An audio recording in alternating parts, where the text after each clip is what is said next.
Einen wunderschönen guten Tag zusammen. Ja Leute, wir kümmern uns heute um eine Gitarre, auf dessen Review ich jetzt schon eine ganze Zeit lang gewartet habe, weil sie war gar nicht so leicht zu bekommen, dieses kleine Instrumentchen hier. Es geht heute um die Taylor 812E 12 Fret. So, dann schieben wir mal hier alles beiseite. Ich hoffe, dass man jetzt, naja, das Mikrofon bleibt jetzt halt da stehen.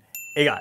Also, es geht, wie gesagt, um die Taylor 812. Das ist eine Taylor aus der 800er Serie und das wird schon bei Taylor als Flagship-Model bezeichnet. So steht es zumindest auf der Homepage. Also die erste Zahl gibt, wie gesagt, die Preisklasse dieser Gitarre an und wir haben es bei der 8er Serie mit einer Sitka-Fichte zu tun, indisches Palisander an Zagen und am Boden natürlich alles vollmassiv. Die letzte Zahl der Reihe der 812 Bezeichnung deutet auf die Korpusform hin und das nennen die bei Taylor Grand Concert. Also es ist eine relativ kleine Korpusform, dann in Verbindung mit dem Halsübergang am 12. Bund und einer kürzeren Mensur ist das Ding wirklich sehr, sehr, sehr, sehr handlich und schön zu spielen. Aber nochmal kurz zu den Informationen und zu den Hard Specs zu diesem Ding hier. Wir haben, wie gesagt, vollmassive Bauweise, Sitka-Fichte an der Decke. Wir haben ein Holzbinding hier außen drum herum, ja, echt schön gemacht. Und dann haben wir innen drin auch nochmal so eine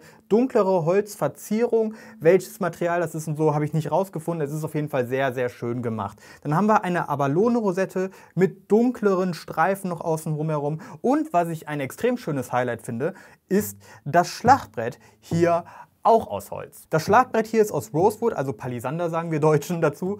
Das deckt sich natürlich mit dem Material hier von Boden und Zagen. Das äußere Binding hier, das ist mir bekannt, welches Holz das ist. Das ist nämlich Ahorn. Und das Einzige, was ich nicht weiß, ist eben, was da noch gepuffert ist. Ne? Das kann ich euch nicht sagen. Ahorn finden wir in dieser Gitarre nämlich noch häufiger. Es geht nämlich weiter, nämlich Ahorn-Binding um den Hals herum. Ja? Das sehen wir hier. Echt schick gemacht. Das Holzbinding an Korpus und am Hals macht auf jeden Fall eine ganze Menge her. Und dann haben wir Perlmutt-Inlays an den Bünden. 3, 5, 7, 9, 12, 15 und 17. Also an den gleichen Stellen haben wir übrigens hier oben auch Punkte, die uns zur Orientierung des Spielers dienen.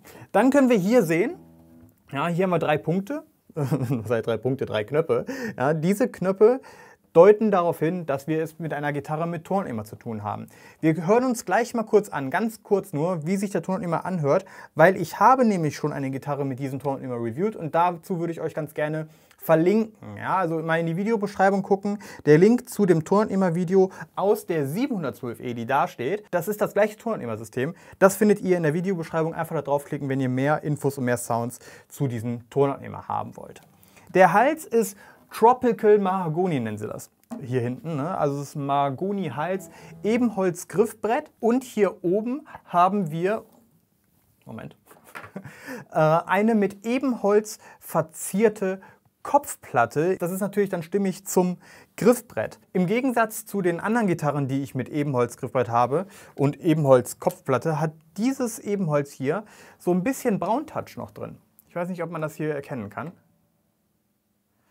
Ich hoffe, dass man das erkennen kann. Also es ist so ein bisschen Brauntouch. Den gleichen Brauntouch finden wir auch vereinzelt hier oben in der Kopfplatte. Ansonsten haben wir eine offene Kopfplatte, also eine Fensterkopfplatte sagen wir Deutschen dazu. Slotted Headplate, glaube ich, sagen die Amis. Und echt mega schönes Detail. Passt generell zu der Gitarre unglaublich gut. Kleiner Korpus und Halsübergang im 12. Bund. Das hat natürlich alles so ein bisschen Konzertgitarren-Feeling, ne? Eben halt mit Stahlsaiten. 44,45 mm ist die Sattelbreite und somit ist das voll in dem Bereich, was ich als Lieblingssattelbreite bezeichnen würde, weil du kannst damit quasi alles machen. Es lässt sich ultra gut spielen. Es ist generell ein sehr, sehr schickes und schön bespielbares Instrument. Auf der Unterseite haben wir dann hier unseren Gurtpin und eben den Einschub, unsere Klinkenbuchse. Und hier unten kommt dann auch unsere Batterie rein. Also einfach nur einmal kurz draufdrücken und dann kommen wir auch schon an die Batterie dran. Und ansonsten ist an dieser Gitarre nichts Besonderes dran. Ne? Wir hören uns jetzt nochmal an, wie die so klingt.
Gut, damit sind wir durch mit den klanglichen Ergüssen der Taylor 812E. Ja, was kann ich abschließend sagen zu dieser Gitarre? Also, ich weiß ja nicht, ob jeder weiß, was das überhaupt für eine Gitarre ist. Ich habe mit Taylor telefoniert und habe die mal gefragt, sag mal, was kostet so ein Ding eigentlich UVP? Ne? Weil das ist so ziemlich der Preis, den ich euch sagen kann und wo wir die Gitarren mit vergleichen können. Ich habe das mal abfotografiert, habe mir auf einen Zettel geschrieben, einen Zettel verloren. Aber ich habe es abfotografiert. Also, zuerst mal ist die Baujahr 2015, haben sie mir gesagt. Und die hatte damals einen Retailpreis von 4.598 €. Ja, das ist also eine Gitarre, die mal eine ganze Ecke Geld gekostet hat. Die sind natürlich jetzt auf dem Gebrauchtmarkt deutlich günstiger. Völlig klar, ne? Da müssen wir nicht drüber sprechen. Aber da wisst ihr schon mal, in welche Richtung das geht. Ja? Also eine roundabout 4.500 € Gitarre. Und das ist schon viel Geld. Das ist schon viel Geld für die Gitarre.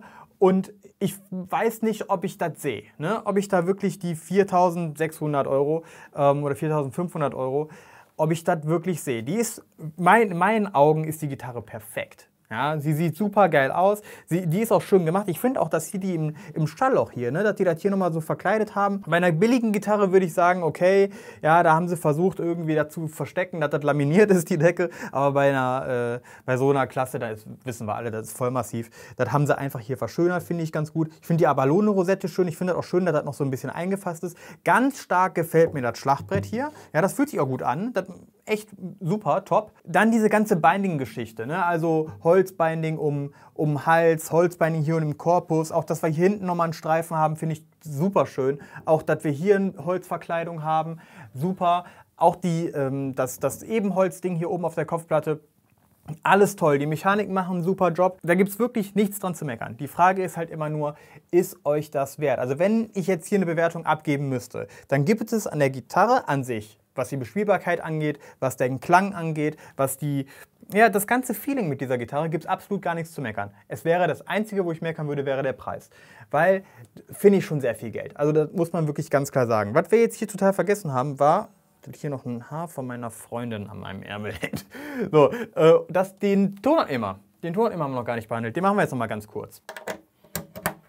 So, und zwar haben wir Lautstärke auf Maximum, Höhen und Bässe sind auf Mittelstellung und wir gucken jetzt einfach mal, was da für ein Sound rauskommt.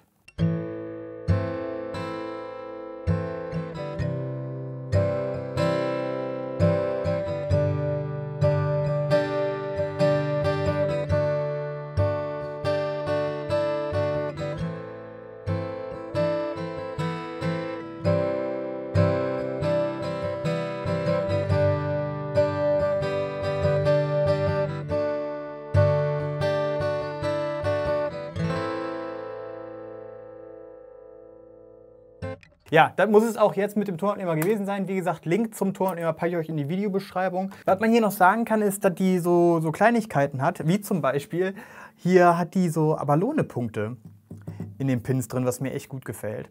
Und alles in allem, wie gesagt, echt ein tolles Instrument. Die hat Bracing. Bracing hat sie. Und zwar ist da Advanced Performing Bracing für Grand Concert. Und das ist ein anderes Bracing wie bei der 712E. Und aus diesem Grund machen wir von diesen beiden Gitarren ein Vergleichsvideo und das wird auf jeden Fall in den nächsten Tagen online kommen. Das ist nämlich sehr, sehr interessant, weil die Gitarren haben im Prinzip die gleichen Hölzer. Hier ist Sitka-Fichte, in der anderen ist Lutzfichte, Gitarrenform ist gleich, Palisander am Boden und ins Hagen bei beiden, aber die trennt eben das Bracing. Und da gehen wir dann in einem anderen Video drauf ein. Aber für jetzt und für heute sind wir durch mit dieser Gitarre. Ich hoffe, euch hat dieses kleine Video hier gefallen. Ich würde mich freuen, bei einem nächsten dabei seid. Haut da rein, abgehen, ciao.